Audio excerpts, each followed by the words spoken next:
committee meeting of the East Bay Regional Park District. It is 4:02 p.m.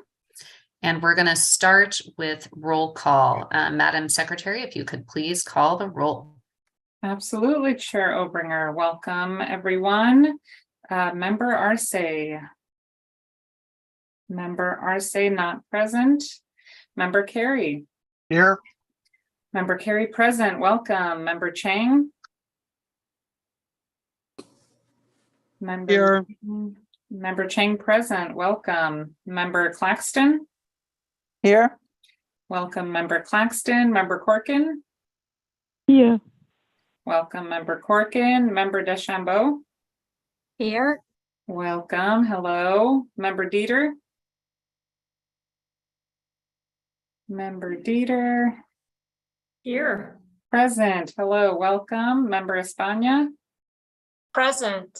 Welcome. Hello. And for the first meeting, Member Peoples. Present. Welcome. Member Mahadevan. Yeah. Present. Welcome. Thank you. Member Nason. Present. Member Reed for their first meeting. Present. Welcome. Member Simmons. Present. Welcome. Member Skardoff. No Member Skardoff. Member Tsutsui. Here. Welcome, Member Tsutsui. Member Williams. No Member Williams, and Chair Obringer. I am here as well. Thank you very much. You are welcome. I can also list the staff who are present. That would be great, please. We have Park District General Manager Sabrina Landreth, who is joining. We have Assistant General Manager Susan Shu. We also have Director and Board Member Dee Rosario logging in. In addition, we have Chief of Legislative and Government Affairs, Eric Feeler. Welcome. We have Government and Legislative Affairs Management Analyst, Lisa Baldinger. We have Executive Assistant Monica Hernandez Juarez assisting with the meeting. We also have Travis Kozak from PrimeGov assisting with the meeting, and myself, Flora Chontosh, Legislative Assistant. Unless I have missed anyone, I believe that concludes roll call. Great. Thank you very much. Welcome to everyone. Now we're going to move on to, I have my committee chair announcement here, and I believe this is going to be the last time I'm making this announcement for the time being. So the purpose of conducting this meeting, as described in this notice, is to provide the safest environment for staff and the public while allowing for public participation. Pursuant to the Brown Act, the East Bay Regional Park District intends to hold meetings through either an entirely virtual platform or a hybrid of in-person attendance with a board of directors and park advisory committee, designated staff, and limited members of the public to participate in person at the Park District Headquarters, 2950 Peralta Oaks Court, Oakland, California, and through the Park District's virtual platform, Zoom. And if the committee decides to hold a hybrid in-person meeting, attendance by members of the public will be subject to maximum capacity of 5, as well as compliance with current health and safety protocols. And we will be discussing more about in-person meetings and the requirements going forward at the end of our meeting. But next item, we have our minutes, and these minutes are from our January 23rd, 2023 meeting. Do we have any questions or revisions from committee members at this time? I'm looking to see if there are any virtual or physical hands. I'm going to screen number 2. I do not see any. So with that said, is there a motion for approval? Okay, Susie, thank you for making the motion. Is there a second? I second. Okay, so a second by Andrew. Madam Secretary, if you could please call the roll. And I do want to note, it looks like committee member Espana has joined us. I was here. I said present during the roll call. Oh, I'm sorry. I missed that. I just saw your lovely face appear on my screen. If you could please call the vote, please, Madam Secretary. Absolutely, Chair Obringer. Member Carey. Here, yes, aye. Carey, aye. Member Chang. Member Chang. Yes. On minutes. Chang, yes. Thank you. Member Claxton. Yes. Claxton, yes. Member Corkin. Aye. Corkin, aye. Member Deschambeau. Aye. Deschambeau, aye. Member Dieter. Yes. Dieter, yes. Member Espana. Yes. Espana, yes. Member Peoples. I'll abstain. Peoples abstain. Thank you. Member Mahadevan. Member Mahadevan. You're on mute. I abstained because I wasn't at the meeting. Okay, Mahadevan abstain. Thank you. Member Nason. Aye. Nason, aye. Member Reed. Abstain.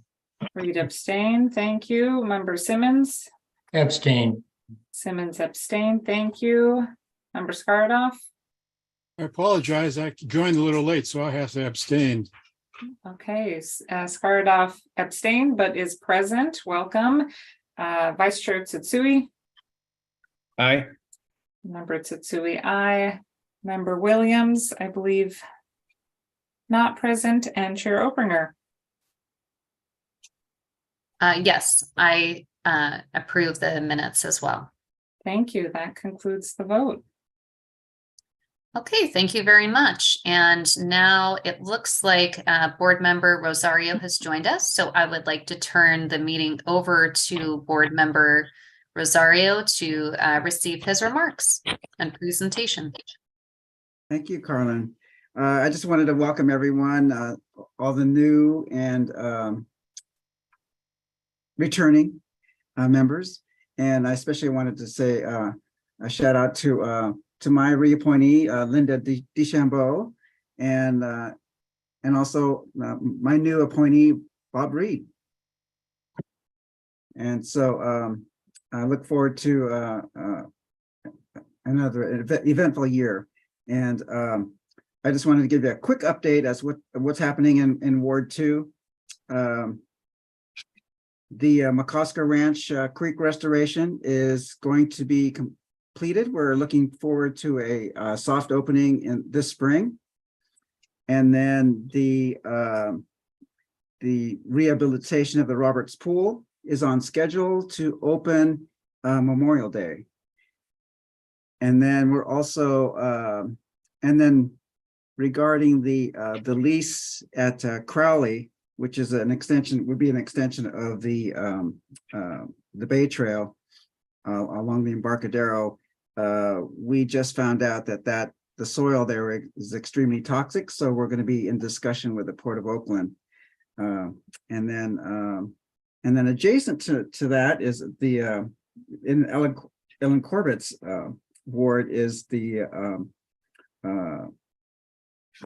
pathway from the Bay Trail from that goes along what is that from the Martin Luther King Center along the road to Swanway.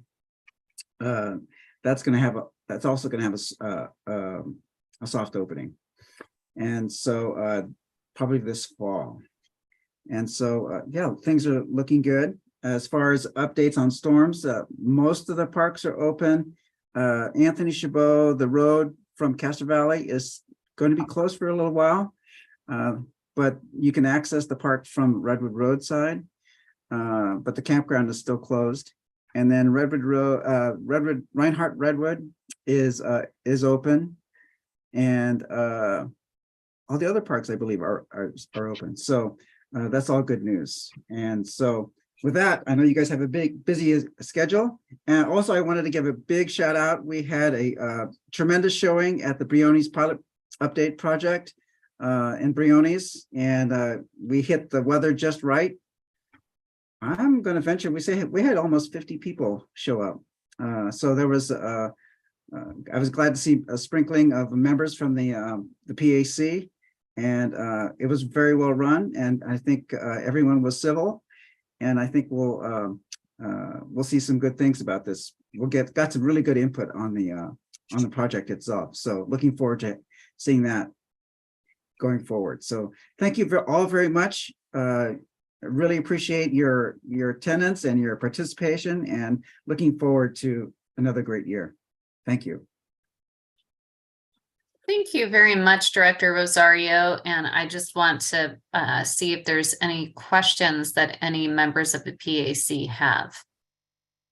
Oh, Vice Chair Tsutsui, I see you have your hand up. Thank you, Chair Obringer. Director Rosario, I was wondering if after this most recent storm, if there are any plans to open a ski center in any of our regional parks. Well, we'll have to see how long the snow stays on, but it's quite spectacular. Thank you for that. Anybody else? Okay, I don't see anybody else, so thank you very much. And as always, you're welcome to stay with us for the rest of the meeting Will do. or continue on depending on what your schedule permits. Okay, at this time, we have public comment. And this public comment is for items that are not on this afternoon's agenda. Is there anyone, Madam Secretary, who, okay, I see Kelly, would like to make a public comment. And again, public comment, you have up to 3 minutes. So please go ahead, Kelly. Okay, thank you. Yeah, the operations department needs to stay on top of the park closures, and I can just looking at the website read off that the Pleasanton Ridge foothill staging area, the main entrance to Pleasanton Ridge is closed. Ohlone Wilderness is all closed, and most of Del Val Park is closed. So to commemorate the magnificent snow on Mission Peak, we've published a statement. Mission Peak is a shining summit that towers above private gated communities and overlooks Silicon Valley, a magical wonderland that draws huge crowds from all over the world, especially on the rare and enchanting snow days. With its iconic summit pole and breathtaking vistas, Mission Peak promises a once-in-a-lifetime experience that is unforgettable and transformative. Before embarking on your summit journey, take a moment to appreciate the significance of the iconic summit pole. Erected in 1990, its message of environmental awareness, rainforest preservation, and homelessness is a testament to the enduring spirit of innovation and creativity that defines Fremont. Although parking corruption now plagues city government, an earlier generation of city leaders was committed to making this park accessible to all residents. These forward-looking leaders even placed a silhouette of this mountain on the city logo. The city has now taken a different tack and strives to limit access to this park through restricted parking. The city exploited the pandemic to close the park for 2 months in 2020 under the false pretense of public health. We believe the city and the park district should construct sanitary toilets, eliminate parking restrictions, and expand parking inside the park. Mission Peak is more than just a destination. It's an experience that will leave you feeling inspired, rejuvenated, and connected to the beauty of nature and the vibrant engine of innovation that drives Fremont. So fill your water bottles and start exploring this magical wonderland tomorrow. Thank you. Thank you, Kelly. Is there anyone else from the public who would like to comment on an item that is not on this evening's agenda? I don't see anyone else. So I'm going to close the public comment. Thank you, Kelly. And we're going to go into our first presentation. I'd like to welcome Sabrina Landreth, General Manager of the Park District, to present her year in review as General Manager. All right. Thank you, Carlin, and nice to see everybody, and nice to meet a couple new members here. I'm sure we'll have a chance to chat at some point over as you guys are going to be back in person, I think, in some fashion. So looking forward to that. So I'm going to go ahead and share my screen on this is our annual year in review. Just to preface it for a second, I tried to trim it down a little bit from the really lengthy presentation that I know you guys are used to seeing. It's still a little bit long, but I tried to hit the highlights. Just to also preface this is by no means meant to try to cover everything that the Park District did in 2022. That is impossible. This presentation, in fact, is almost impossible to put together. But I want to give a shout out to our staff for really trying to be concise and giving you all a flavor of what we did last year. And it's really phenomenal when we do this presentation to think this was just in 1 year in our Park District. So let me go ahead and share our screen. 1 second here.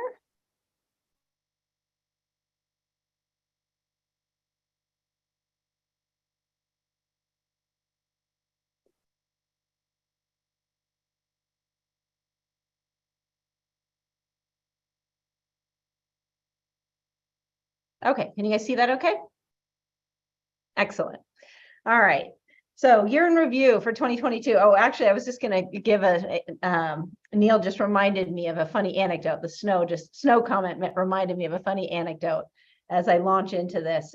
This was a few years ago. We had another snow event, and it wasn't quite as big as the one that we just had over the weekend, but it was significant enough that there were a lot of roads that were closed along the East Bay Hills. And at the time, I was the city manager in Oakland, and I will never forget getting a phone call from a constituent that asked us whether or not we could get the salt trucks out for the roads up along Skyline.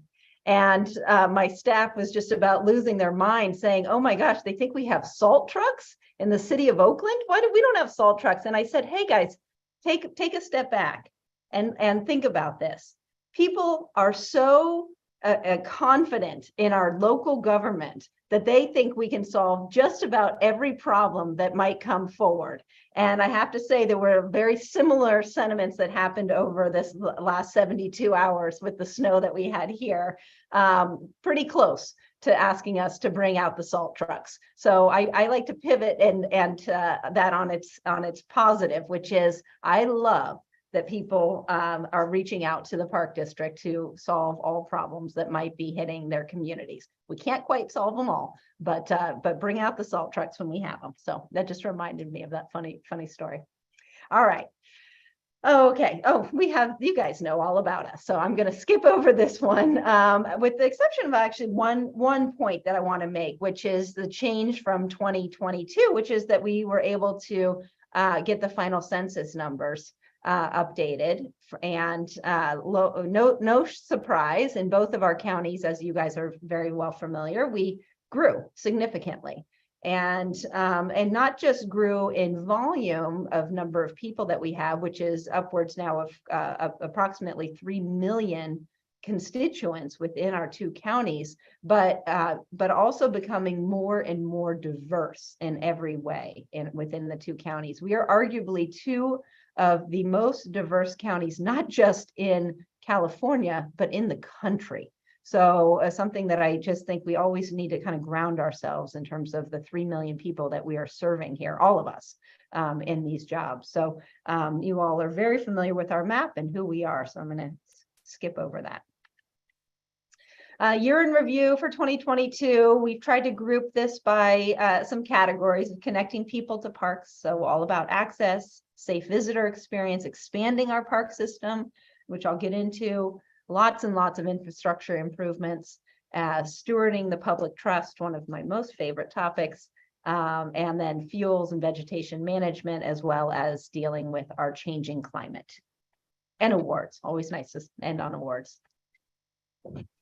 All right, so last year, very, very busy. So few dedications that we were able to have, and I know that some of you were able to join us at these amazing events. So we were finally able to have a ribbon cutting and dedication at the new visitor center out at Sunol. Encourage everybody, once the weather gets a little bit safer and nicer, to get out there and see what we were able to do there. Incredible partnership with the SFPUC and all the hard work with our staff to get that visitor center open.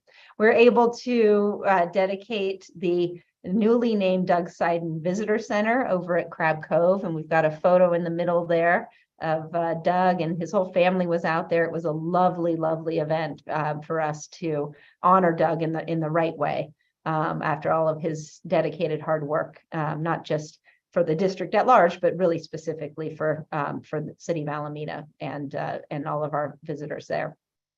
We also had the new crevice garden at the Botanic Garden, which is another one I encourage all of you, if you haven't had a chance to go out and see it, this is just one of those things that it's so special to the Park District, and real ownership by our incredible staff that have put this together, and it's worth it really to spend a whole afternoon talking to them and having them showcase the hard work that we put out there.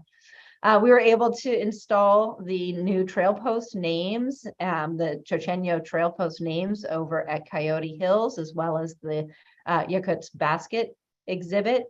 Really the first I think of many new ways that we are going to continue to partner with our community groups. And we've got a photo down at the far right there of the unveiling of those signposts. Shadow Cliffs. This was another one many years in the making, a little bit of a cursed project, but we did it. We finally got it open, and we hustled to try to get it done in time for Director Ann Wieskamp's retirement before she retired, and we did just barely.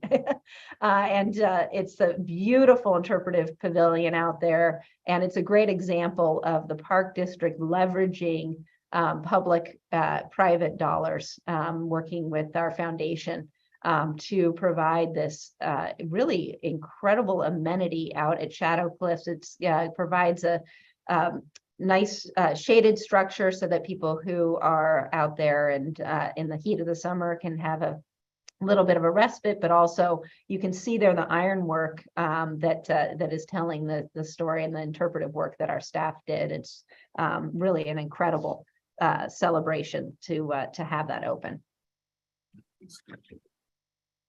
Connecting people to parks, enhancing and celebrating the visitor experience. We also had an opportunity to celebrate the 10th anniversary of Big Break, the visitor center out at the Delta. Lovely event that we had out there, as well as our 5th anniversary of our participation with the UN International Day of Peace. And that's a photo there on the right side of our peace pole. If anybody has not seen that, we unveiled that the year before, but we were able to have the 5th anniversary out there, as well as Olmsted Senior's 200th birthday celebration at Tilden's EEC, and had some wonderful speakers on a beautiful evening out there, with really nice community event to connect us to the bigger picture and Olmsted Senior's legacy that he has on our Park District here.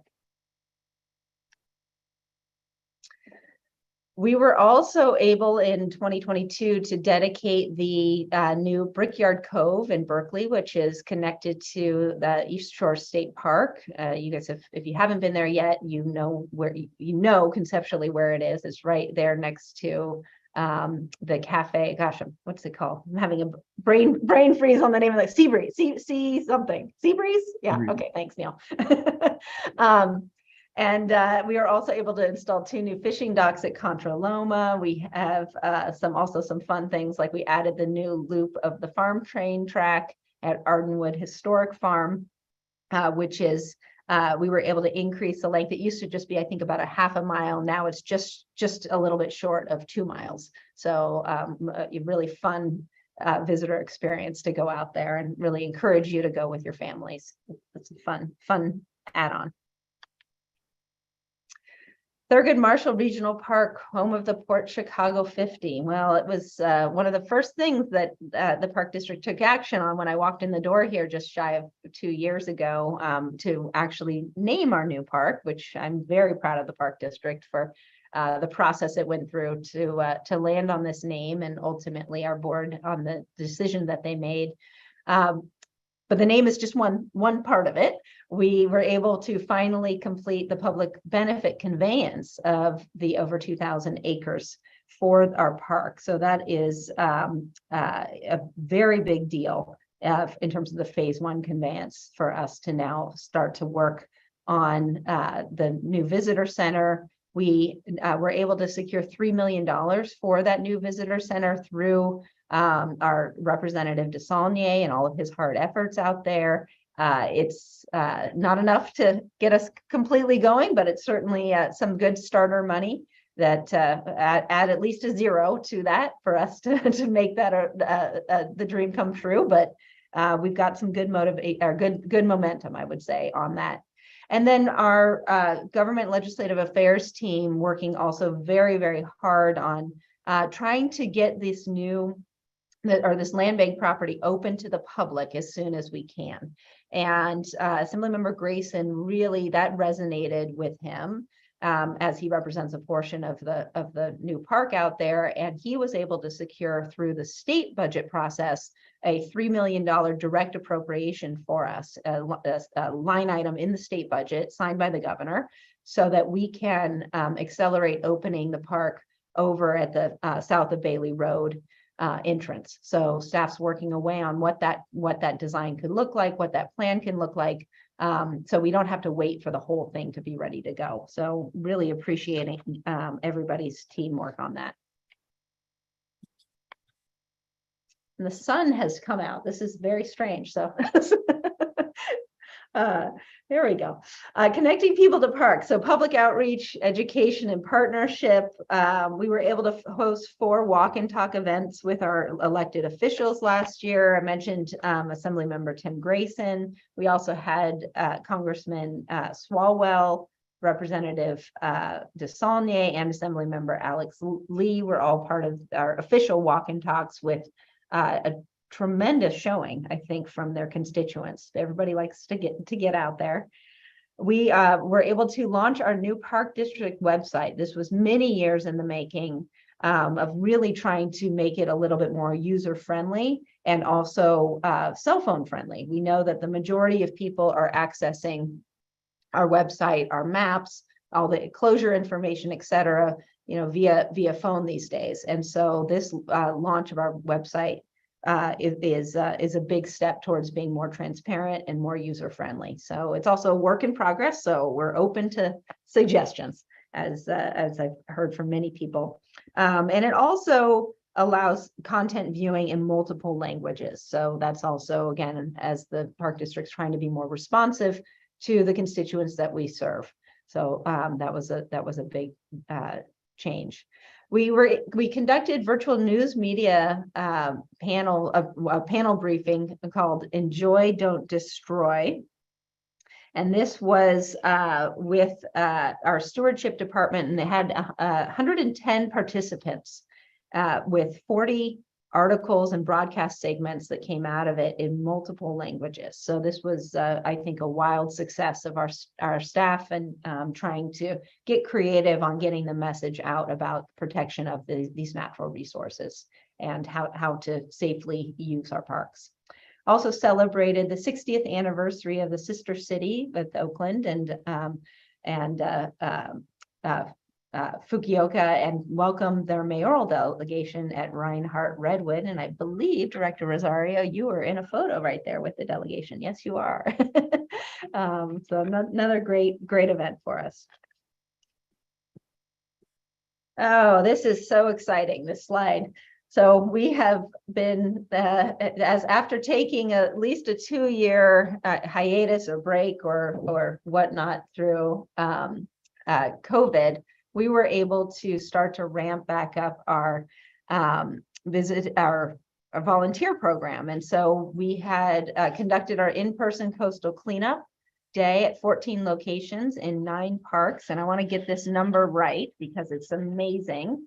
So we had over 1,200 volunteers at our coastal cleanup this year, and that they were able to remove over 10,000 pounds of trash from 23 miles of shoreline.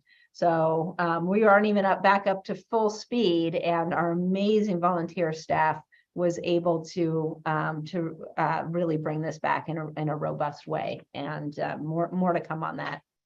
We had our visitations were back up with our camping reservations and picnic site reservations and swimming. Just to put those into some perspective, for camping, we had almost 21,000 camping reservations last year. 21,000 camping reservations. That's just amazing.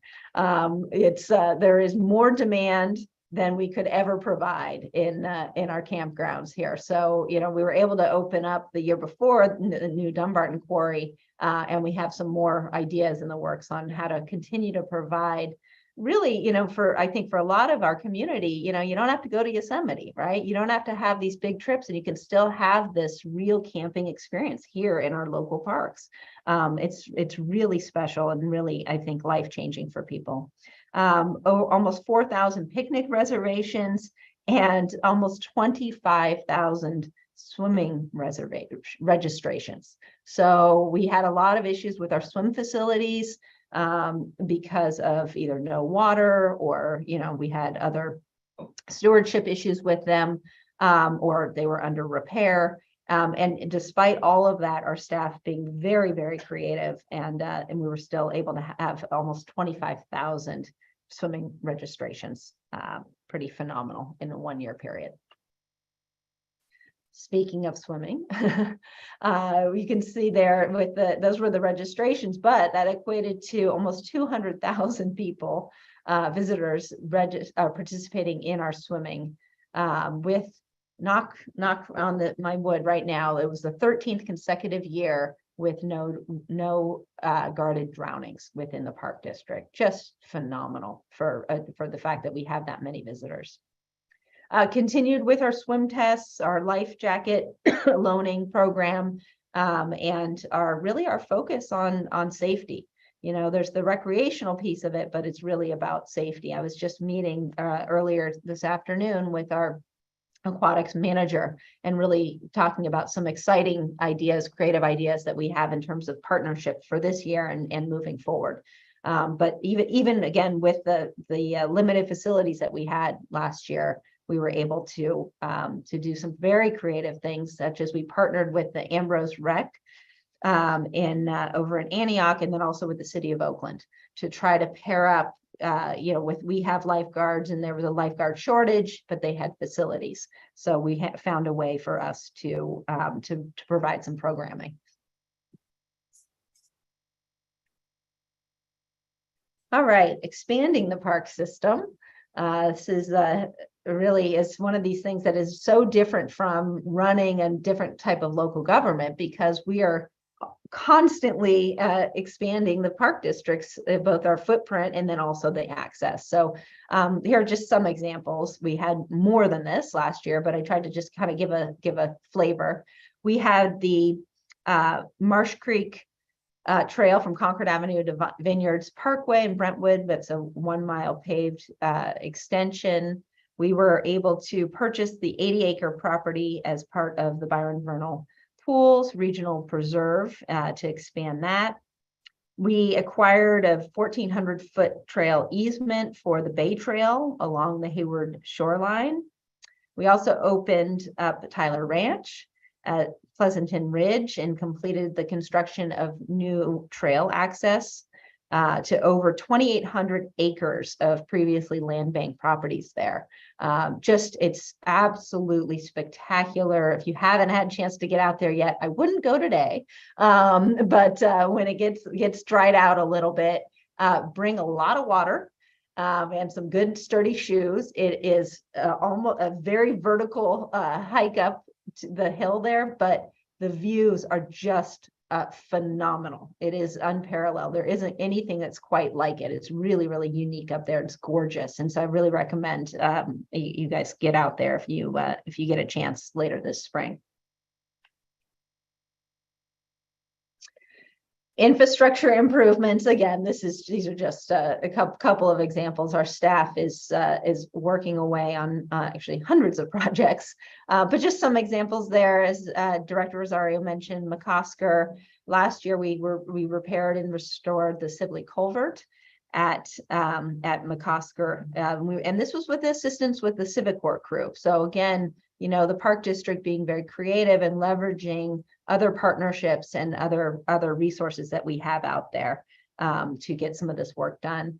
And I was told, I think on my very first day here, always mention the restrooms. So it's true. It's what people care about. So we are continuing to work away on our replacement of these restrooms, and we were able to install new ones at Garin, Crown Beach, Del Valle, and Pleasanton Ridge last year.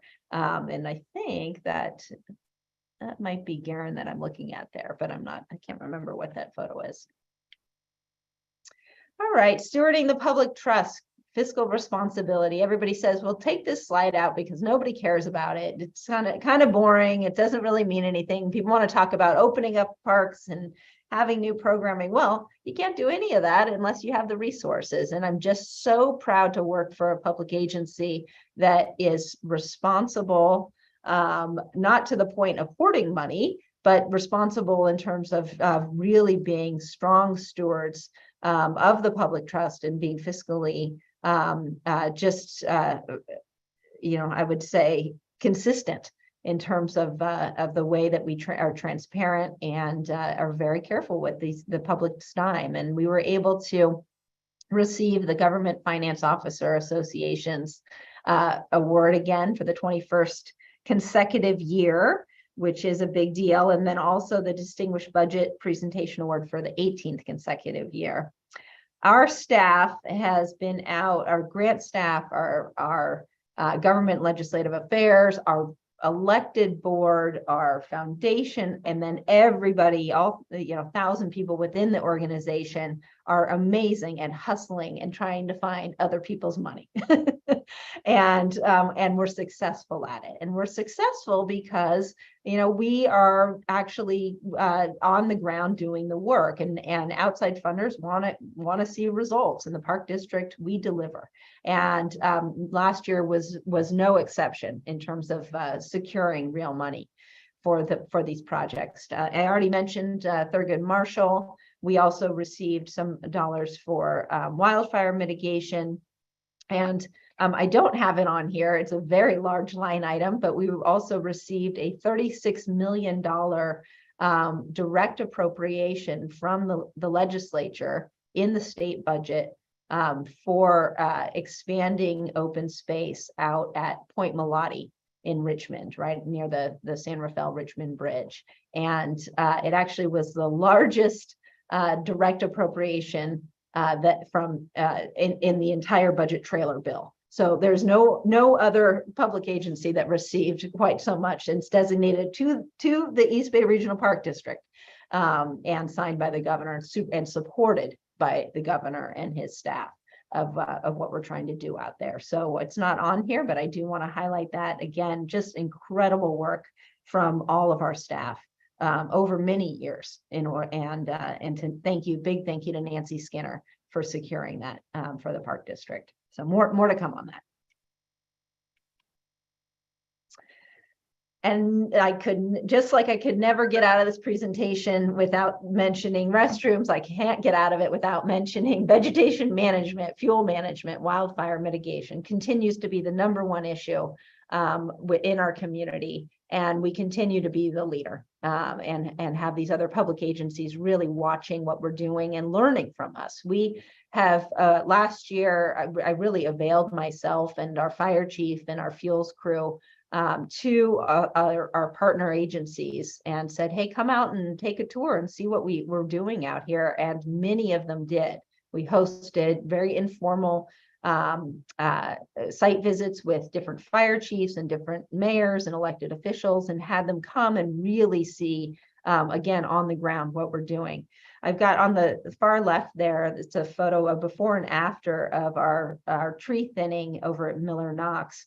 And you can just see it's dramatic, but the just surgical work that our staff does. It's not about clear cutting. You know, some people mistakenly think that, you know, we're coming in and we're clearing these hillsides. No, it's extremely surgical. And I know this room is very familiar with a lot of the work that we're doing there. Across Miller, Knox, Redwood, Tilden, and Roberts last year, we were able to remove the dead standing and drought stressed trees across, it's about 1,200 acres. So it's not, there's a lot more to go, but we definitely are making a big impact. And I was out at Miller Knox not too long ago, and I could not walk around without having neighbors stop me and say, thank you, thank you, thank you for the work that you guys did here on the hillside. They're feeling much safer. Again, in a very science-based strategic way. And then on the right-hand side there is very exciting. That is a photo of what's called a carbonator. And the carbonator is part of a pilot that we secured outside funding for us to deal with some of these dead standing and stressed trees. We're able to actually bring the biochar to produce the biochar on site. And that's a photo actually of somebody holding some of the biochar, the results of the trees over at Anthony Chabot, where we are doing something that's really the first of its kind in certainly in California. We've leased this giant machine, and we're, you know, in terms of it being kind of a more of a carbon neutral project where we don't have to have trucks going up and down and moving these trees to a off-site treatment site. We're able to actually do it on site, and the biochar, we now are looking at doing a study on how that can be used for in the future. Right now, there's a lot of speculation, a lot of eyes and interests, including, you know, PG&E is trying to get in on this. We have a lot of people that want to come and do a site visit of the carbonator, but it is there and up and running, and it's really exciting to be part of this pilot. It's very, very innovative. It's as far as I'm concerned, it's a national story. So more to come on that. All right. Fuel management and wildfire mitigation. Again, our staff just incredibly successful on securing some dollars, including some from Senator Padilla, specifically from the federal budget. So that was a real coup for us to get that through a community project funding request from our new senator. Our changing climate, engaging for the future. We are very, very fortunate to have had our Deputy General Manager, Dr. Ana Alvarez, be appointed to the California's 30 by 30 Planning Partnership Committee. She is one of only a handful of people in the state that have been appointed by the governor to serve on that really important body. The 30 by 30 initiative involves thousands and thousands of people who are working to protect 30% of California's lands by 2030. And the Planning Partnership Committee that Dr. Alvarez is part of is really about how do we take this from a lot of talk to actual implementation. And it really, again, speaks to the Park District demonstrating that we are the ones who do and not just talk about it. It's not about producing a bunch of white binders that sit on somebody's shelf.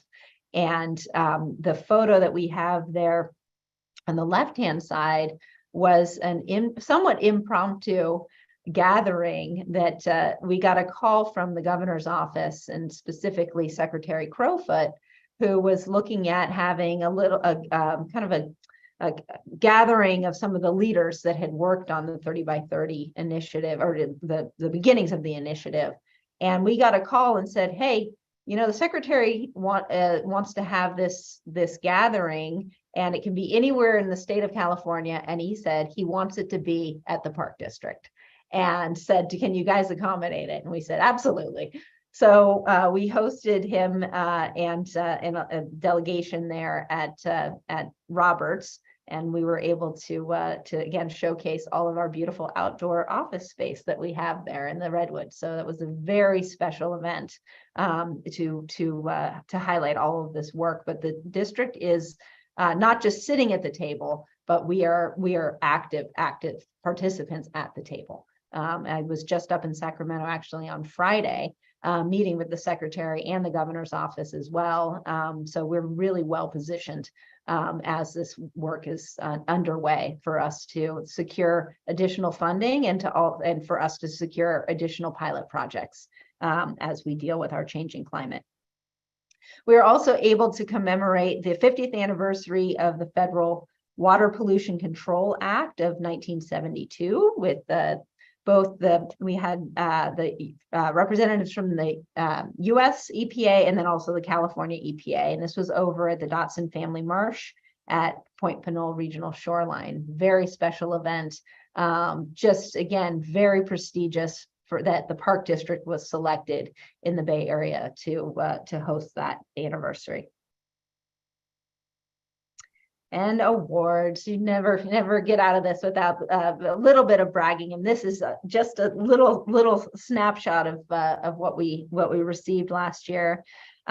Just to highlight, we received a national award and 2 statewide awards for outstanding new park for Dumbarton Quarry Campground on the Bay. We got awards from the Association of the County Park and Recreation Officials, the California Association of Rec and Park Districts, and CPRS, the California Parks and Recreation Society. Also received awards from the American Planning Association of Northern California, California Trails and Greenways, and Outstanding Jedi Impact Award from the California Parks and Recreation Society for our district policies promoting justice, equity, diversity, and inclusion.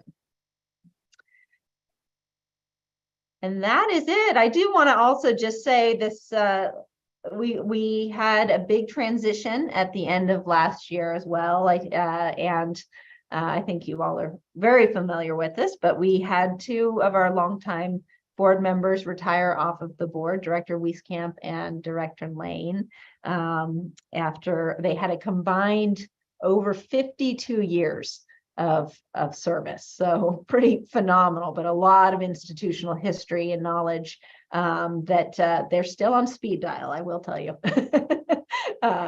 We contacted one of them today for something. And then we were able to welcome earlier this year our 2 new board members. So we have Director Mercurio, John Mercurio, and then we have Director Sanwong, Olivia Sanwong, who have both been sworn in, and I think are going to be great additions. I know are great additions to the team as we embark on 2023 and all of the hard work that we have to do here. Oops, I'm gonna stop sharing here. There we go. Just to kind of give a little bit of a maybe it's a teaser for next year's presentation, I don't know. But we've had some turnover within the executive team as well. So we have some new assistant general managers who have come on board. We have a new AGM of public affairs, a new AGM of operations, a new AGM for acquisition, stewardship, and development. We recently promoted and created an AGM for human resources, and we are going to be launching a national search for our AGM of public safety. Our Chief Chibro just retired effective last week. And so we are in the process right now of starting up that national recruitment, and we'll be filling that position later this year. So you'll definitely see the new person come at some point later in 2023. So lots of work underway. We are up to 1,000 employees in the Park District. It is incredible. We hired over 100 new regular full-time employees last year. So there's a lot of change that is here. It's not that I have brought the change. I'll hit my 2-year mark, I think. Hopefully I get to it on the 15th of March. There's just a lot of change in the world, and a lot of change in terms of government and climate issues and drought. I mean, all of the above. And so, our staff and with your help, we're working on how we adapt to that change. And I just want to say, you all are such a critical part of this. And it's been just a joy to be able to walk into an organization where we have such an active and dedicated group of volunteers such as yourselves, where we really can get, true community voice on some of these thorny issues that the Park District is facing. If they were easy to solve, somebody would have done them a long time ago. So I'm saying that because I do know some thorny ones that are going to come your way, even thornier. And then I know we put a couple in front of you last year, but there's even more to come. And some of this, again, is kind of, these have been issues that have been out there for a long time. But it's time for us to try some new things and to really hear from some voices maybe that haven't been as loud as others in the past or haven't had a seat at the table in the past.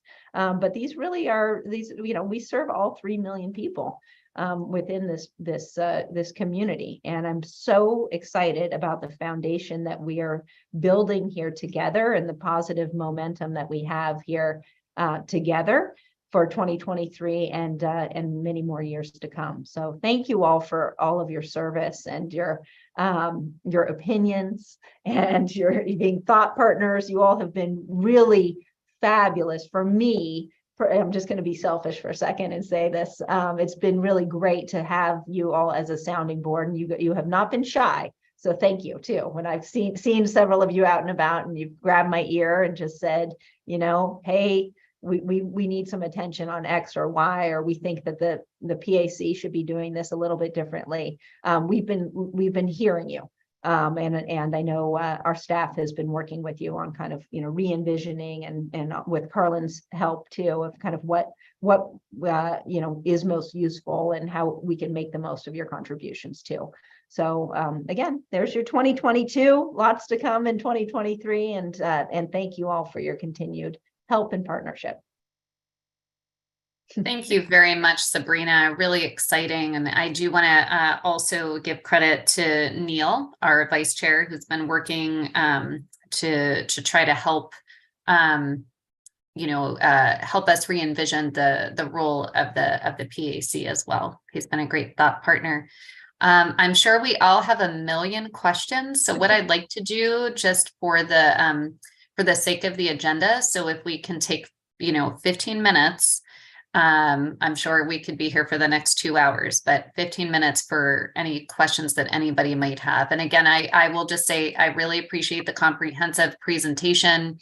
It kind of scratched the surface since there's been a lot that's been going on, but I will just say from the Contra Costa perspective, there's really been appreciation on the part of the elected officials to be able to better partner with the Park District, especially in those communities that are at high risk for fire danger, the La Miranda area in particular, trying to figure out how to address that. And those are smaller communities. So they're definitely looking for partners and appreciate the Park District's partnership. And then, honestly, from the Concord perspective, really appreciating the opportunity to partner on the Thurgood Marshall Regional Park, which is going to be a real treasure, not just for the city of Concord, but for Contra Costa and the East Bay as well. So really appreciate that. And again, just want to see, I'm looking for hands. I don't see any, but I'm sure that there are some questions or comments. So going back and forth here. Okay, Vice Chair Tsutsui. Thanks for that great presentation. It's always lovely to see so much that we do in a single year. It's amazing. So my question is about the master plan. It's been this year will be 10 years since we last had our master plan revised, and I was wondering if there are plans on the table to tackle that again sometime in the near future. Yeah, great question. So yes, it was 2013. So we're right there about the 10-year mark, which is pretty typical for a general plan and a master plan to revisit that. I am calling 2023 kind of the year that we plan for the update of the plan, because there's a lot of work that needs to be done in terms of kind of looking at strategically what we want this plan to be before we launch into it. And there's a lot of different opinions out there about the plan. You know, some people feel like it's great, it's perfect, it's evergreen, and there's nothing that needs to be changed. I'm not sure I share that, because I think it's, you know, you gotta, it's from 10 years ago. There's some things that definitely could use a little bit of attention. In a lot of ways, the process on updating a master plan or a general plan is sometimes more important than even the end product. So our staff is already working on kind of what that process could look like. And the board was very generous with the resources in the budget to give us some of those seed dollars so that we can engage and really start to think about, you know, what does that process look like, and how do we get true community engagement on this, and what people want from the park district, and how we are going to prioritize our work. And you know, there's again, I was talking to somebody earlier today about, there's this problem. It's a good problem, but where, you know, you can very easily in the park district have scope creep in any of the areas that we work in. And so we really need to kind of have some honest dialogue about what it is that, not just what we do, but some things that maybe we better suited for other partners to step in. So there's a lot underway right now of getting an inventory of some of the strategic plans that currently exist within the different departments and divisions, and kind of getting a little bit of a sense of some of the work that's been done, and then the planning process around the update. So the plan itself, I do not see that would be coming out in 2023, but more to come on kind of the plan for the plan. Good question. Thank you. Thank you. We've got Bob Simmons followed by Igor. Okay, thank you so much for that comprehensive presentation. Very interesting one too. Mike, I don't know that you'll know the answer to my question, but if somebody else can follow up later, that'd be all right. It's the Park District recently announced the acquisition of land by the Finley Ranch area. Is that going to enable the Park District to build a new trailhead with parking, so that those people that like to go there don't have to walk 3/4 of a mile along the existing road to get to the park? I assume it's still going to be open just as it is, but just after you enter the park, a number of years ago, the culverts that were there blew out. And so you walk down into the creek and back up to access that. And then the third one really is, there's a building there. It's about 500 feet beyond that culverted thing that's blown out. And that's in a significant state of disarray or disrepair, and don't know if there are plans to restore that or just take it out for public safety reasons. And this is me pulling your ear a little bit, because I didn't have a chance to talk to you sometime before that. Yeah, hi Bob, good to see you. So yeah, I'm happy to follow up. I don't know about the culvert.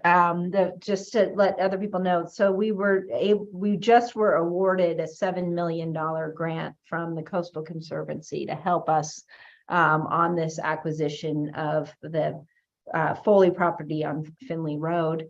And we're piecing all of the other little bits together to make this thing happen, but it's happening.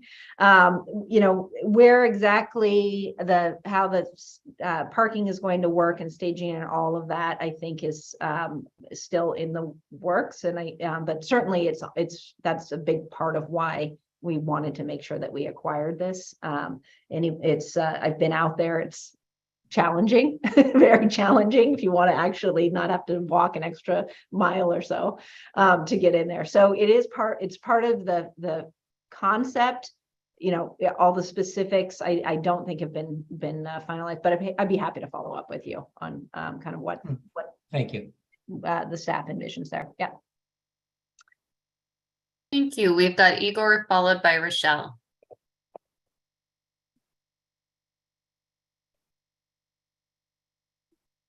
Igor, do you have a question? Kind of hard to get unmuted for some reason. Well, I've got a kind of two-part thing. One is unpaid political promotional announcement in favor of the multicultural walks that Monaco has been putting together. I managed to go on the one this last Saturday. Had a choice either to go to the thing about bikes and trails or go on the multicultural walk. So I did that. But I was able to kind of tie the two things together because there were several trail patrol volunteers along on that hike. And I was able to get in the middle of them all and ask them all what they thought about how can we find ways to have bikes and pedestrians and equestrians share the trails, since that's what we're going to be working on. And I thought it'd be really valuable to get maybe we could get some aha moments from these folks who are actually out on the trails all the time anyway.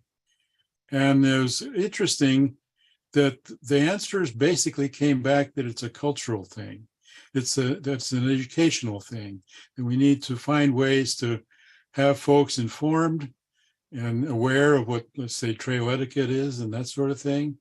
And there was no big groundswell of, well, we've got to crack down on the offenders and that kind of thing. There's much more of that kind of a flavor. And this is from the folks who are actually out there on the trails several times a month, I would imagine, and experiencing it firsthand. So we exchanged emails in case some bright ideas came up to our consciousness in the meantime. But I just want to provide that little bit of a feedback from folks who have a particular perspective. Thank you for that, Igor. I'm going to turn it over to Rochelle. Hi, yeah, again, thank you for the terrific presentation. And particularly, I'd like to put in a positive, put in applause for the financial accountability piece, because I've learned in my years in municipal government that it's really, really important, and it truly is appreciated. My question is about the funding for Point Malate, because I've been seeing that, you know, the state is all of a sudden in belt tightening mode. Is that funding secure? Does it need to be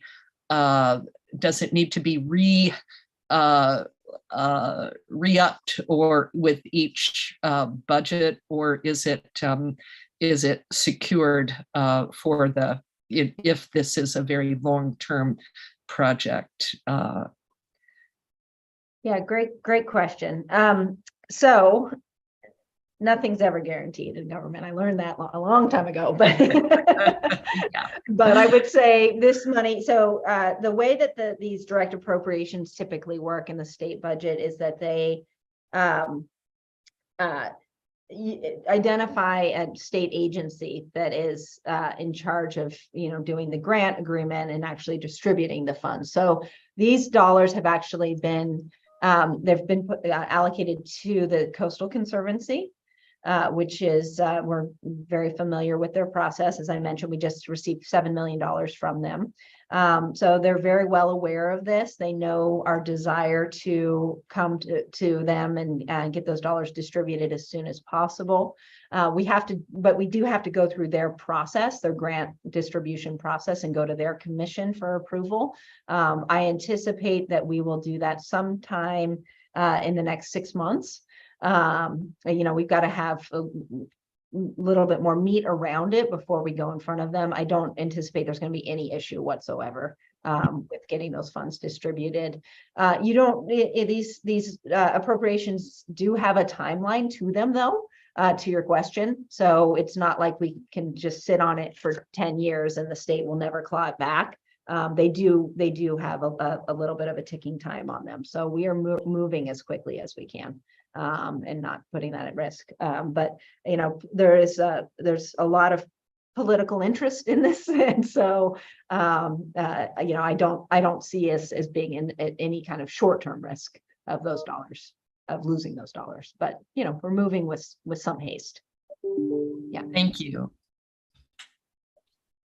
Okay, so we've got Linda and then Luana, and then I think we're going to cut off questions so that we can move to our next agenda item. So Linda? I know we've got a busy schedule, but I couldn't help but plug in or just ask about emergency planning, specifically climate emergency planning. You know, as a local government agency that's so well respected And we are seeing the impact with what I mean, the numbers are overwhelming what's going on with the drought and fire. And now that hill that's all been cleaned, probably erosion. But how do we as a park work like similar local cities and agencies are doing to do resiliency planning? You know, how do we share and plan to remain protecting what we have with these pressures of, you know, our parks are growing, but the population's growing and youth are growing and bike riders are growing and we have this climate emergency growing. And I don't know if the agency is really looking at doing more of a declaration of a climate emergency and actually putting together something more urgent, like a climate emergency, or what cities and colleges and universities call them as a resiliency plan. How are we gonna survive this? Yeah, so another great question. That's why I love this group. You guys are on it. So there's a couple pieces to that. So we do have within the park district different plans that deal with different, I would say, acute issues that we would be facing. So shoreline issues, you know, we've got the hills issue as the largest property owner in the East Bay, both along the shoreline and the hills. You know, it's a necessity that we have this. There's two sides to it in my mind. There's the planning side, which our, you know, staff is working away on with a lot of partner agencies to put together some of these resiliency plans, even if they're not just ours, we're contributors to a lot of these local plans that are out there. And as we all know, especially along the shoreline, these issues are hitting our most vulnerable in the community. And so we've been partnering with City of Oakland's just to give one example, Hayward, San Leandro, et cetera. So working with them on their plans. As part of our master plan process, though, it's an opportunity for us to look district-wide and think about this in you know, I hesitated even to have a slide in there that says, you know, dealing with the changing climate, because quite frankly, everything we do, it's kind of like equity, right? It's like it's infused in everything we do. And so our board has really putting some real resources towards this for us to, again, on the planning side, to be the leaders that we already are on the ground transactionally with our staff, but then also kind of lifting it up in terms of, you know, whether it's you know, that's the main theme going through our master plan or whatever that is going to end up being. That, so there's the planning side, then there's the emergency response piece, which we have our emergency operations center and team, and where we do activate the center when we need to. We have different levels of activation, just like a city would. We are working on updating all of those response plans because they're a little bit outdated. Our staff is incredible of just responding when they need to respond, but the plan itself needs to get updated. We need to do some more training and some more, just frankly, kind of more strategic work around that. But we do, I mean, we just saw it over the course of these last storms that we had, the 4 bomb cyclones that hit. We did activate our EOC, that we have a whole, just like a city, we have a whole system in place, and incident commanders, and people have, there's an incident command structure of people who fall into where they need to. So we do, it's all that's behind the scenes, but you know, decisions that get made, like when we had to proactively close the parks, that got run through the Emergency Operations Center. And so it's not just, you know, Sabrina Landreth sitting here making a willy-nilly decision about closing parks. It's all hands on deck, science-based, you know, talking to operations, talking to public safety, and making those decisions real time. Same thing of if we have a fire. So we do have that response team in place, and just working on kind of updating some of it. Thank you. And our last question will be from Luana. Hi, I wanted to say great presentation and congratulations on all the different awards. I wanted to have a little bit more information regarding the Jedi Award. What different policies and procedures and practices did this award recognize, and how is East Bay Regional Parks leading in this area?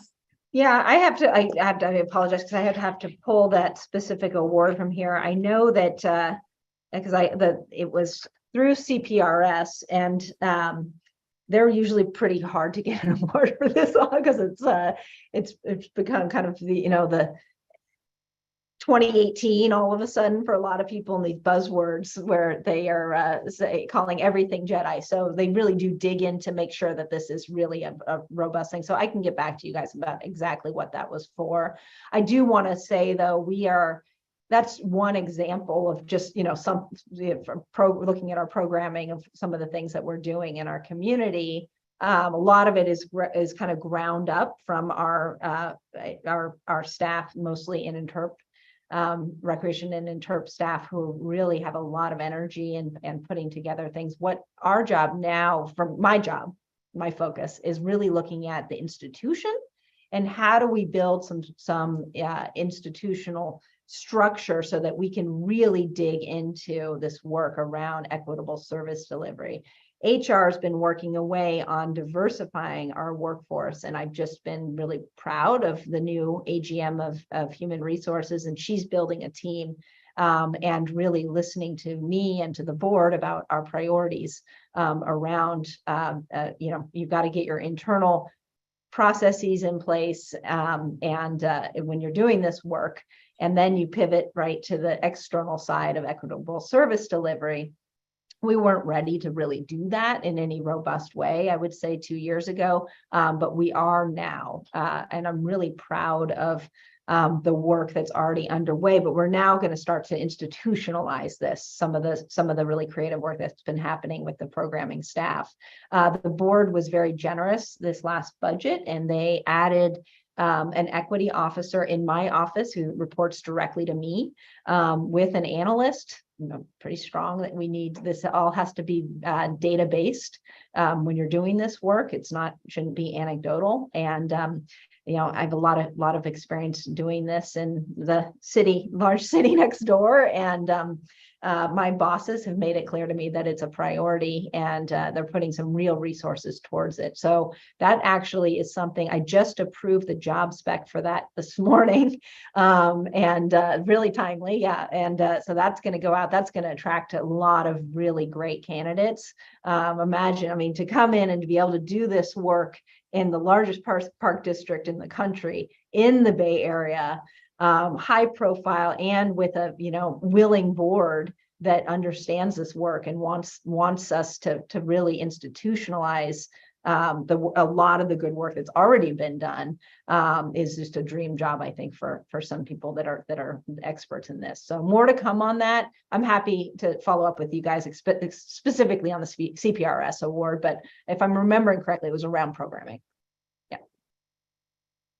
Sorry, long answer, but something I can talk about for a long, long time. Well, thank you. Thank you very much, Sabrina, for all of the updates. Thank you, everyone, for the great questions. I am, though, going to move our meeting along to talk about our second presentation item. So that's our strategic engagement draft proposal. And we're going to receive a presentation on this from Lisa Baldinger and Eric Fueller. All right. Thank you, guys. I'll see you. I have to go pick up my son. So have a good rest of your meeting. Thank you. You too. Thanks, Carlin. Eric Fueller, Chief of Government and Legislative Affairs. And in the interest of time, I will just say briefly thank you to the PAC and to the General Manager for allowing us or encouraging us to work together to reimagine the role of the PAC and to bring your perspectives to the Park District as we work towards creating a better community feedback loop with the community, and then with the PAC as ambassadors of the community, but also representatives of the Park District. And so with that, I think probably just to save time, I'll send it over to Lisa to do the presentation, and then look forward to the discussion afterwards. This was an item we brought last month, and bringing it back. Hopefully folks have had a time to think about it and see the questions that Lisa asked in advance. So Lisa. Thank you. Good evening, everyone. For tonight's presentation, it is going to be a little bit interactive. So I'll start with the slide deck that you all saw at last month's meeting, just to ensure we're all on the same foundation. And then we'll be using what's called a Padlet to think through some questions and share some ideas. And then I'm hoping for a conversation with the full group. I also understand we like to end a little bit around 6 p.m. And so my hope is that the Padlets will also allow you to come back, and I can send out the links via email. And of course, you all have my email if you have additional ideas to add. And then I just want to once again state that this is the start of this conversation. It's not the end, and we'll have lots of opportunity for additional engagement. But following last meeting, we shared this slide deck via email with you all, as well as the white paper proposal, which essentially has the same information as the slide deck, just in a more simple Word format. This slide deck is really focused on discussions at the PAC meeting, but based off of some initial feedback, some additional strategic engagement that we'd like to talk with you all about at a future discussion are events and engagement and site visits that PAC members can be invited to and go to. And then also our letter of support process, which we might want to talk a little bit about today. So how the PAC can share their support for grants, member asks, issues, and priorities. But for today, we're really going to be focused on how we can bring strategic engagement to this forum specifically, these discussions, and what that engagement looks like. So we'll go over the purpose of this engagement, some suggested forms of engagement that can take place at the PAC meeting, a suggested process. And then I think I'm going to go ahead and pull down the slide deck, and we'll do some interactive activities on questions related to this proposal that we're focused on today. So just by way of context, the purpose here, it's growing out of the PAC's assessment of their roles and what you all want to utilize this forum to do, to be, to impact. And so really we want to highlight partnerships, share best practices, and provide insights, and then also have different subject matter experts as different issues and priorities come before the PAC. So for example, when the PAC was assessing its role statement, we had Mid-Peninsula Open Space and Santa Clara Valley Open Space come and present shared best practices. We could also have a variety of other ways. And so this is ultimately just trying to link the presentations with advancing the board's priorities, the Park District staff's work, and the priorities of the PAC in alignment with the Park District's mission and vision. And so just to put a little bit of structure around this, because we want it to be productive, we want it to be a good use of time. We know you all are giving your evenings to these meetings. And so in terms of what does engagement look like in this forum, we're suggesting some initial ideas, and then today we'll have a little bit of discussion about what's missing, how can we improve and strengthen. And so one forum would be a staff-sponsored community partner coming to this forum. And the goal of that would be for the PAC to learn a little bit more about what's happening out in the district, the work of the Park District, some of the questions that you all were asking our general manager just now. And so it would be a district staff who engages with a partner regularly, whether that be a nonprofit, a community organization, or other. And that staff would co-present with the external partner a discussion of their work, its goals, and their desired outcome. And some examples could be Urban Tilth, Brentwood Beauties, East Oakland Collective, or others, to really highlight what partnership looks like in the field, on the ground, from the Park District. The second is related to advancing the work of the Park Advisory Committee. So as part of the Park Advisory Committee's identified work plan, we could bring forward partners, subject matter experts, leaders of the community to speak about their present or past experiences in this area. So I gave that example earlier in the presentation about Mid-Penn and Santa Clara Valley coming and sharing about their community forums. Los Angeles County Parks is a partner of the Park District, a comparative agency, and perhaps there's something at some point that we want to discuss with them, but really bringing new voices and perspectives of subject matter experts in the area. And then the third is specifically subject matter experts, and this would be bringing in issue leaders, academic professionals, so folks from the University of California at Berkeley, the California Natural Resources Agency, and guiding the conversation on focused items from an additional source. And then we also understand, like I said, that this is new and we want to always have the opportunity for room to grow. And so this is leveraging the current policy of the PAC for suggesting new topics to come before the forum. My understanding is that it could be suggested, it could be reviewed, and then the board of directors of the East Bay Parks can help guide to move that conversation forward. And so if there's something, a presentation that the PAC has interest in having, we'd go through that already existing channel and hope to move it forward. And if we find that that happens enough, we would, of course, amend the procedure document to include a new area because it was daylighted through this process that something was missing. And so for informational strategic engagement presentations, they would be on an as-needed basis. So as issues, items, or something exciting happens with a partner in the community, we can bring these presentations forward. They would be organized by the staff liaison. And this time that would be me as the management analyst of government affairs. And we'd really want to make sure that when we're bringing these presentations forward, that we identify the goal of the presentation. So are we seeking to learn new information, share a best practice, expand our knowledge of an activity, a policy, a program area? And this goal would be defined as part of the PAC staff report, just to ensure that we all have that context and understand what the presentation is hoping to achieve before the presentation occurs. And so with that, I'm going to go ahead and pull down my screen. And I'm hoping we sent out 3 questions in advance. And I'm hoping we can have a little bit of a conversation about them. But before doing so, I wanted to give space for a little bit of an interactive activity for people to digest the information and drop in some thoughts. And we're going to do that via a Padlet. So I'm not sure if folks here have used a Padlet before, but I'm going to go ahead and give a tutorial so that we're all on the same page. And so that you can follow along with my tutorial, I've dropped the first question and the associated link in the chat. And so you can feel welcome to open that, but I'm going to go ahead and share my screen with the Padlet tool. Oops, whenever you share your screen, it likes to. Okay, there we go. So here we have our question 1, which you can also read in the chat, and it's what are some of your desired outcomes or deliverables for strategic engagement presentations and discussions?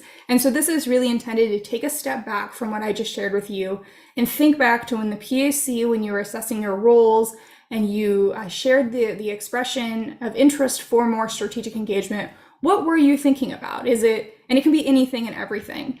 And to add a thought onto this board, what you do is you come down here and you click on this yellow circle and you can do a title and then you can write, I would like to see more community groups highlighted, and then go ahead and publish. And when you publish, everyone can see it. We can't see your name, so you're welcome to sign your name if you'd like to be identified with your post. You also don't have to.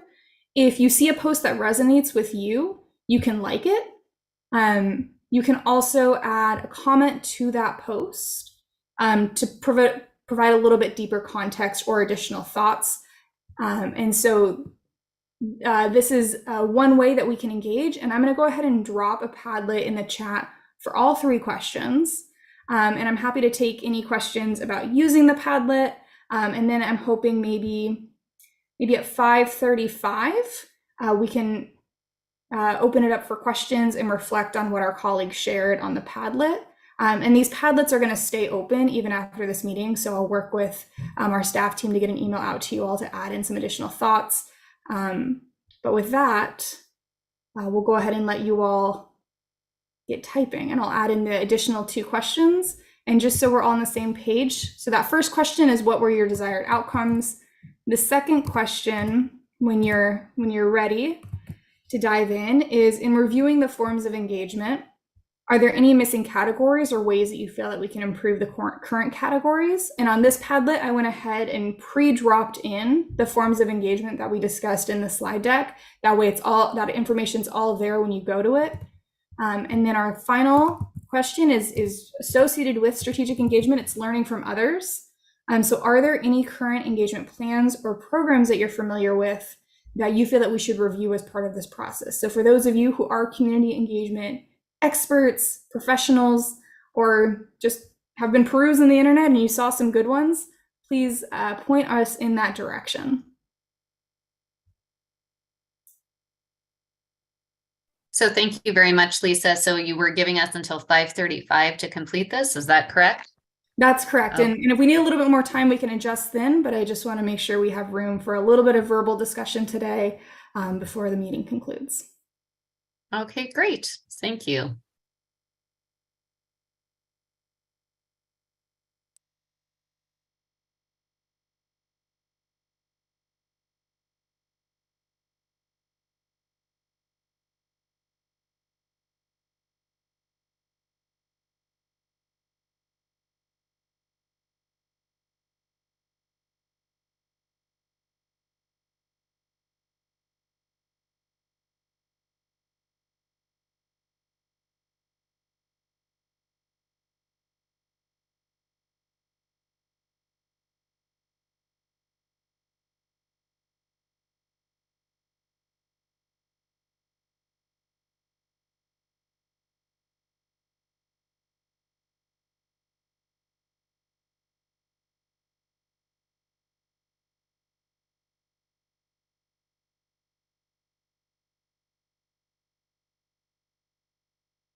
And then for any of you that maybe the chat or the links aren't working because of security on your laptop or anything like that, or if it's just not working, please feel free to direct message me your comments and what question you want to add that to, and I can copy and paste it onto the Padlet. So we can also do that workaround.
All right.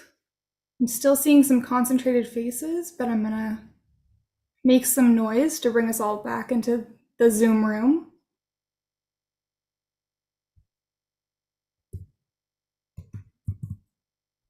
Thank you all for sharing your thoughts and for putting thoughts into these questions. To bring us back onto the same page, I'm thinking, go ahead and repost question 1 in the chat, which are what are some of your desired outcomes or deliverables for strategic engagement presentations and discussions? And I'd be curious if anyone would like to share whether the comments they posted or just a thought that came to mind with this question. Well, maybe Lisa, we could see would you mind sharing the board? Sure, And then I'd be maybe happy to. there's something that that people want to speak to. Yes. I'm going to go ahead and reorganize some of the comments so we can get a little bit more visibility of different ones, and then I'll share it. And thank you for doing this. I know that it takes, it's difficult to multitask in this case when you're trying to facilitate a conversation and then also facilitate what is being shared on the screen. So let me know how I can help Lisa, because I know that it's tricky. I appreciate that. And I also appreciate how many great comments we have on here. So thank you all for your participation. It is so great to capture your input because we want to make sure that as we're designing the strategic engagement plan, that the PAC's voice is very much, well, driving it. So I'll go ahead and share my screen with the first question. And I do see I have some additional comments in the chat, and I will be adding those to the Padlet. So I just want to recognize that those are seen. So here we have some answers to the first question of what are some of your desired outcomes or deliverables for strategic engagement presentations and discussions? And just to read a few, we have interest in input and discussion on trails, conflict resolution, bringing in outside perspectives to inform policy issues. Folks would like to learn about the elements of a successful partnership with the Park District and trying to leverage those for new partnerships.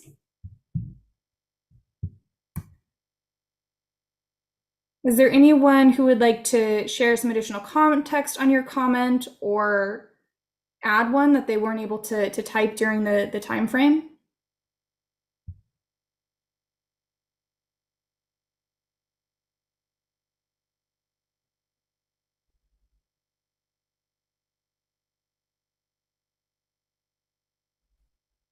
Yeah, I can just touch on mine really quickly. So mine is this one that says desired outcomes. I'd like to learn about the elements of a successful partnership with the Park District and also what does not work, and then try and flip those forward to new partnerships. And I think that's, and maybe that sort of indicates a potential sort of sequence of types of presentations. So like, as we embark on this process during, the first year, I think it would be worthwhile to, for us all, well, me in particular, I'll speak for myself, to learn about like what are the ones that have gone really well, that the Park District has really benefited from, and in what ways, like why were they such good partnerships? And maybe we can hear a little bit about ones that didn't work out so well. And then following on that, have, some presentations from, maybe agencies or groups that could be potential new partners in new ways on new topics, and come to those sort of second round of presentations with what we learned from the first few in the back of our minds, and sort of trying to think about like, what would this look like now if we're generating a new partnership? What do we need to make it successful? What are the sort of pitfalls that we might want to avoid? That's great. Bob, I see your hand. Yes, thank you. I sent you something in the comments or in the chat room, but I'll just say it here. I think I'd like to see some emphasis on watersheds and riparian areas that doesn't seem to be reflected any place here. And with many years ago with Igor, we went to a meeting at Mount Diablo High School, and I just started rambling on. And Igor said, wait a minute, they don't even understand what a watershed is. And then we we had to back up and start to talk about a watershed and what it is. And, you know, when I look at the whole presentation, that there's not really, from my perspective, any emphasis on watersheds as how you would consider the natural environment. Thank you.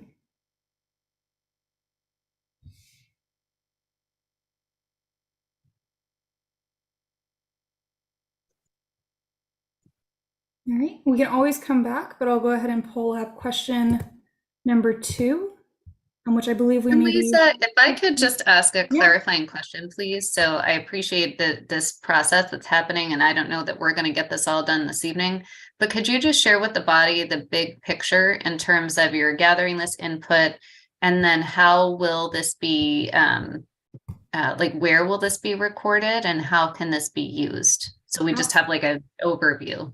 Absolutely. So in terms of this input, thank you all for answering these questions.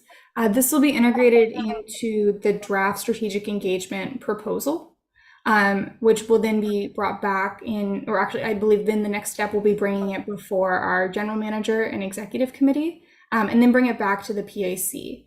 However, I also did touch on, and I don't mean to derail us out of this exercise, but some additional forms of engagement. So after reflecting on strategic engagement for the PAC, our conversation at the PAC Executive Committee, we realized that there's more ways that need to be captured within this plan.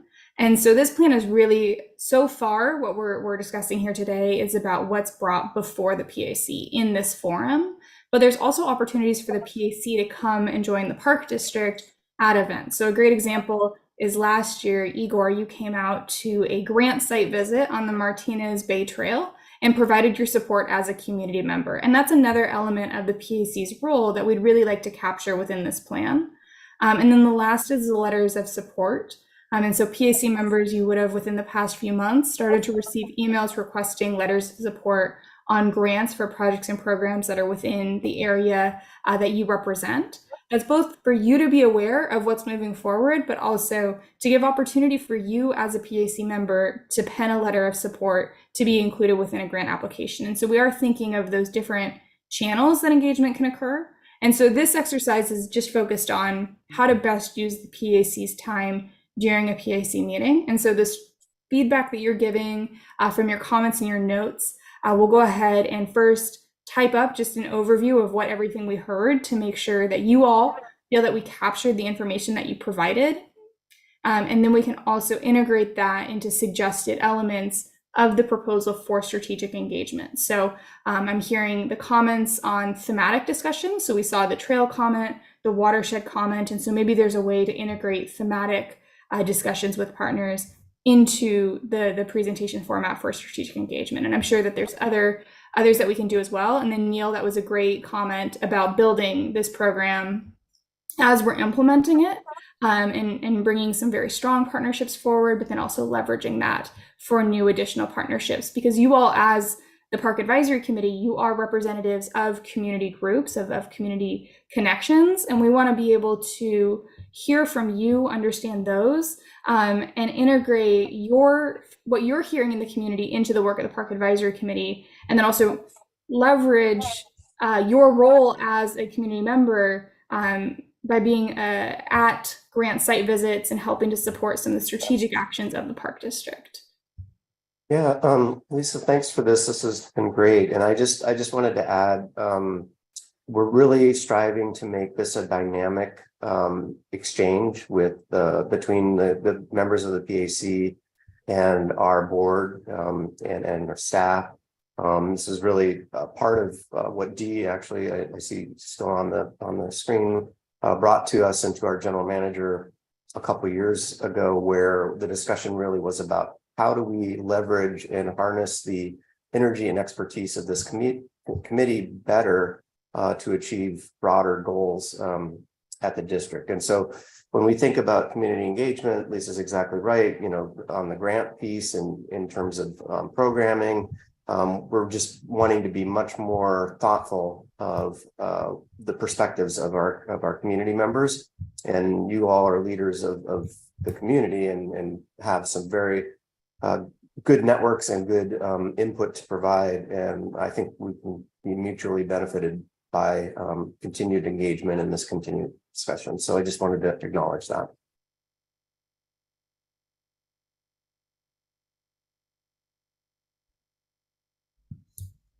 Awesome. Igor, did you want to add? I did, not sure I actually was successful in translating what I was thinking about onto someplace where you got it. I stumbled around a little bit in the electronic process, so I apologize for that. Mainly I was concerned with trying to make sure we don't overlook is an engagement with communities that we haven't traditionally had a lot of interaction with. Particularly, I think Native American members of the community and organizations. I think we could benefit a great deal from having a closer connection and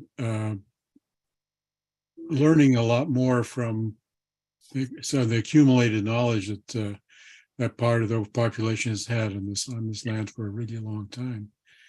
And also, I'm thinking that a more of a focused and direct effort to try to engage with communities that we hadn't already, underserved communities, if you will, and maybe community like service clubs or neighborhood organizations, things like that, where we could extend. Maybe the PAC could be used as a way of identifying where these points of contact might be, and maybe also help seek out some that we don't know about.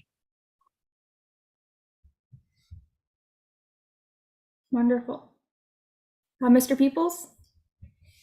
Yeah, being new to this, I guess, do you envision that this would include sharing information that you pick up from locally from the community about concerns or problems with the park district's activities, or compliments? You know, we also get those too. But I mean, is that part of this engagement that you're envisioning? I think that's a great question. And really, I apologize if it's coming off as something that I'm envisioning. My hope is that it's something the PAC is envisioning. And so really the way we can direct this is how you all as a forum would like to guide it. And so to your point about you all are out in the community, you're hearing feedback. Do we need a feedback loop? Is there some means that we could do to collect that information and respond to it in a timely way? If that's of interest to the PAC, I see no reason why we can't include that within this plan and come up with some structure to make that possible.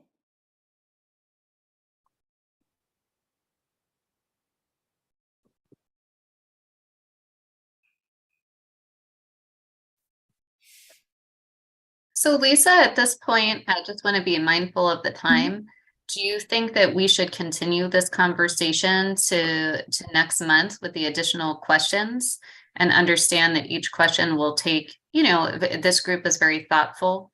And so we need to allow, since there's 3 questions, you know, we should probably allow 45 minutes at least for this discussion next month, or how do you suggest we break this up to continue? That's a great question. I will go ahead and connect with Eric offline. I don't want to disrupt the PAC's work plan or other items that need to come before you all. And so possibly a written feedback document with the notes that were heard here and some proposals, and maybe we can come up with a timeline that feels comfortable for the PAC to come back for a conversation. I don't want to necessarily commit to it being next month, because I think maybe some reflection for us all would be helpful. So if that sounds good to you, Eric, and to the chair, Carlin, that'd be my proposal.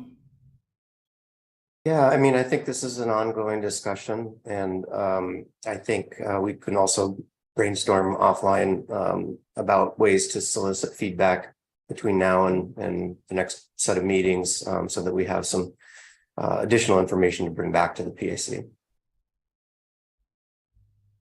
And I think that would be, I guess what I just want to frame this is, you know, this is not meant to be a one meeting conversation. where we, figure out what our role is. I mean, I think I had envisioned, and Neil, correct me if I'm wrong, but, I thought that, because this is, we're basically re-envisioning, or we're ameliorating our scope of work, so to speak, as the PAC. And so it seems like it would be appropriate to be able to have this as potentially a standing discussion item, as we're moving forward to figure out what the new scope of work looks like. But I do think that tonight, we've answered this first question. And also, before we leave this agenda item, I just wanted to see if anybody had questions about what Lisa had mentioned related to the ask. There's been an ask that's gone out. I know we've all gotten the emails about, hey, do you know Congressperson so-and-so? Would you be willing to write a letter of support? Because I think that those requests went out without us having a discussion here. And I just wanted to share that, when I received that ask, I was happy to do it, but I had some questions because I do have multiple hats, as many people on this body do. And so I was asking, hey, do you want me to respond as a Concord City Council member, as chair of the PAC, as both? And in some cases, I'll just be honest, within my role as a council person, I don't get to send letters out on letterhead, organizational letterhead, unless something is fully sanctioned by the whole city council. So what I ended up doing was just submitting a letter, identifying myself and my two roles, but not representing the whole, city of Concord. And so I just wanted to see, I guess I share that experience because I just want people to feel comfortable and see if there's any questions about that ask, because that's something that we can start doing pretty much immediately, depending on our comfort level. And I see everybody looking at me. Oh, okay, Bob, you have a question? Yeah, I agree with what you're saying. Is that I had questions also about these letters that we were asked to send, and I think there needs to be some clarification there about how we go about signing them, and even if we're involved with organizations, government organizations and whatnot, as you say, it's not possible to send a letter from using letterhead or stating your position on those organizations. So these tend to be personal letters, but I also wonder if it's possible to reach out to other organizations in the community to support them, have them send letters of support also, if we know of some organizations. Yes. I'm familiar, for instance, with a new group getting started up on Marsh Creek, the Marsh Creek Watershed Council. And one of those letters was asking for funding to help to connect and extend the trail along Marsh Creek. And it seemed like a natural fit, but I wasn't clear if that was something that the district was looking for, that kind of outreach from us or not. So any clarification along that line, I think, would be helpful. Well, I think I would just answer that, number one, that's part of our role, that's part of our value add, if you will. As members of the PAC, we all have relationships outside of this body. And so if there is a group that we feel comfortable reaching out to ask for a letter of support, that is definitely appropriate. And then I guess I would just say again, we all have a role, even if I couldn't, include the city of Concord for some reason, we're all PAC members. And so as a result, so whenever you're signing the letter, it's not just as Bob Peoples, right? It's like, you're signing it as PAC member Peoples, right? So at the very least, we can do that if we do feel comfortable. And then no one's being pushed to do something that's inappropriate. It's just, if you can sign in an additional capacity, that's encouraged, and everyone is certainly encouraged to reach out to your networks to sign these letters as well. And then I'm going to call on Dev. Yeah, I just want to say yes. I see that as part of our role and bring community issues that we hear up here, so the district can hear and staff and board and so forth, and the other way. Say, here's what's happening if someone asks you. So, and part of that is to support projects that district wants us to support. I'm happy to write letters. Great, thank As you. a PAC Thank member you, Deb. of myself, thank you. Thank you. So if anybody has any questions about this going forward, I would just encourage you to reach out to staff, and just wanted to provide some context though. And again, if you don't feel comfortable, you're not being forced to do anything. It's just a pathway for engagement that we hadn't done before, but it is open to us. And it's something we do have that ability. So just wanted to provide context for that opportunity, and you'll be seeing some more requests coming forward. And so at this time, oh, go ahead, Eric. I just wanted to add to that, I think our intention was you all are appointed. So as appointees to the Park Advisory Committee, there is a certain status with that we were hoping would be how you would be looking at responding to letters of support requests. So not necessarily wearing your, in your case, City of Concord hat or your professional hat, but really you are members of the Parks Advisory Committee, and that's an appointed position. So it comes with some seriousness in terms of the ask, and that was sort of our intention. Yeah, that helps to clarify it. Thank you. Thank you. So at this time, I want to be mindful of time. So it's nearly 6 o'clock, and there is one last item that we do need to get to tonight. So I'm going to say let's close this item for now, and let's see whenever we can next discuss questions 2 and 3. So whether that's our next meeting or our April meeting. And I just want to thank everybody for engaging. And I had never heard of Padlet. I think that's a pretty cool technology. So thank you for bringing that to the PAC, Lisa, so that we could have some interactive engagement on this topic. Absolutely. And I'll go ahead and leave the Padlets open, and I'll send out an email, and maybe we leave them open for the next 2 weeks. So as things come to mind for you all, you can go ahead and drop a thought on there. And I'll also send instructions of how to use the Padlet in the email when I distribute the links, just for anyone who wants a refresher. Thank you for Sounds good. Thank you. Thank you. Thank you. Okay, I'm going to move us on to item number 6, because this is a timely and important staff report from Eric Fueller. So I'm going to turn it over to you, Eric.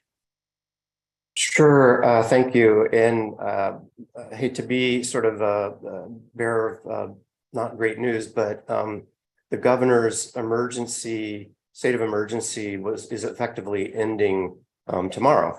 So beginning in March, the exception that allows for telecommuting for these meetings will not be in place. And so our legal counsel is requesting these meetings to return to in person.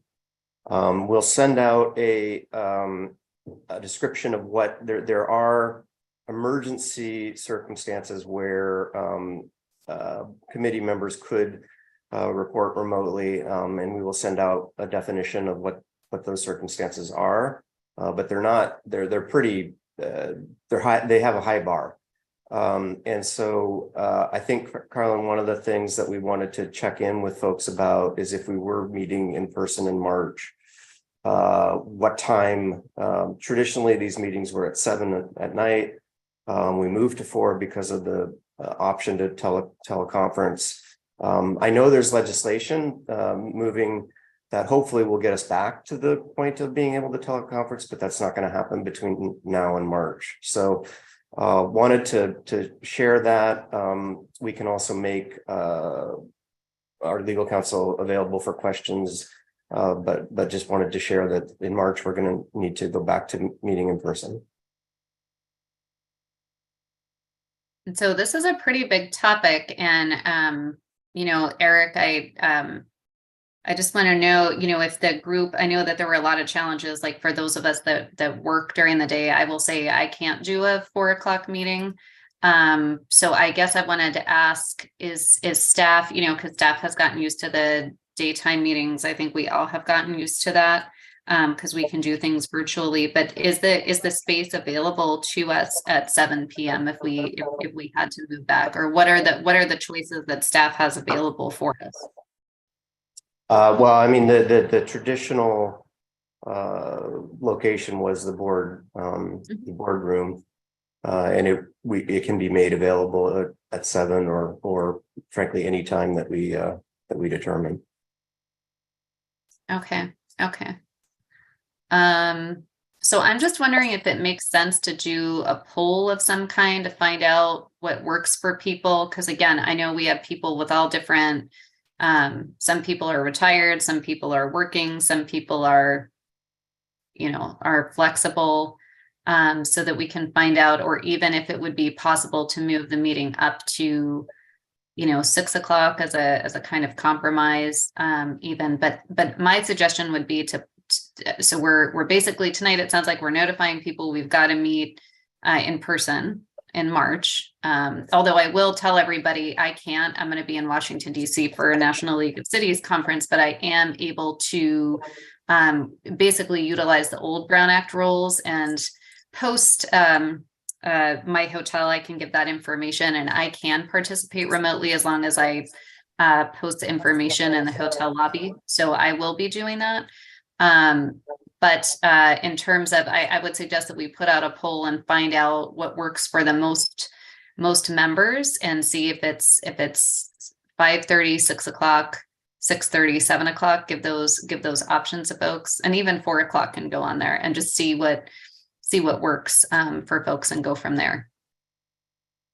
So I see heads nodding. I'm not sure, does that work for people? And we find out, and then Eric, you notify us, okay, what the consensus is? Yeah, no, we can send out a survey on email and come back to you all in a couple weeks with the results. Okay, thank you. And the sooner we can do that, the better, so we know what time we need to be where. And then we'll sort this thing out. Okay, thank you. I'm gonna go on to item number 7. And item number 7, let's see, I just saw it. So PAC member comments. So what I would just like to do is give our new PAC members, since it's after 7 o'clock or 6 o'clock, I just want to be mindful of time. So I just want to officially welcome our new and soon to be members, Bob Reed and Bob Peoples, and just give you both a chance to introduce yourself briefly to the body. So we'll start with Bob Peoples. And Bob, you are muted. Of course I am. I appreciate the opportunity to join the committee. We're relatively new to the area. We've been here a little bit less than 6 years. By training and inclination, I'm a forester, but I worked for the U.S. Fish and Wildlife Service throughout my career, doing a lot of policy issues. And I've, since we moved out here, I've had the opportunity to get involved in some other activities, including involvement with the Contra Costa Resource Conservation District, and I'm also a member of the San Ramon Open Space Advisory Committee. And I have a lifelong interest in natural areas and making them available for people and protecting them. And I look forward to working with the committee on towards that goal. Great. Well, thank you very much, Bob, and welcome.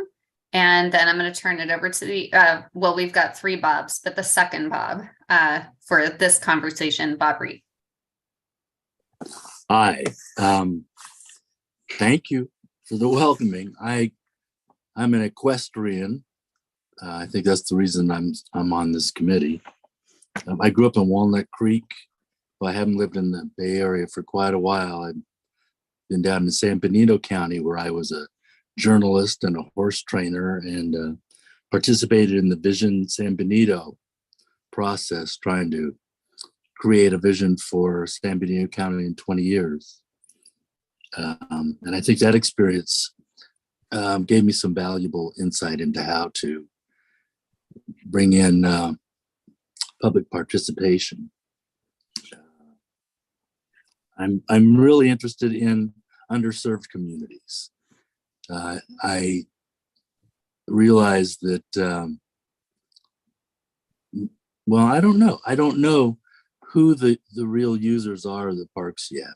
I'm still learning that. So I'm looking forward to finding out what's possible and what we can do. Sounds good. Well, thank you very much, Bob. Welcome. And I'm gonna close this because again, I know people have to get on to evening meetings or doing something else in their evening. So I don't have any anything as the board from the as report from the chair, other than we are working with the mayor's conference in Contra Costa to get an opportunity for the park district to present about the 30 by 30 plan. So looking at August and October for those opportunities.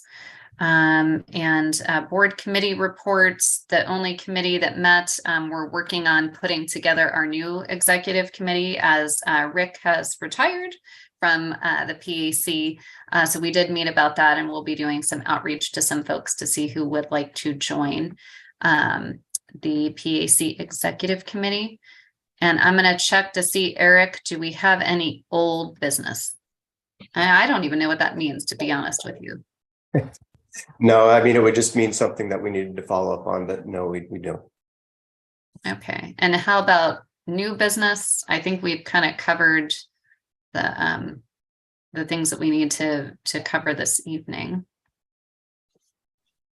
Okay, so with that, I thank everybody for your engagement tonight, and I will not be in person, but I look forward to seeing you at least at our March meeting at whatever time that might be.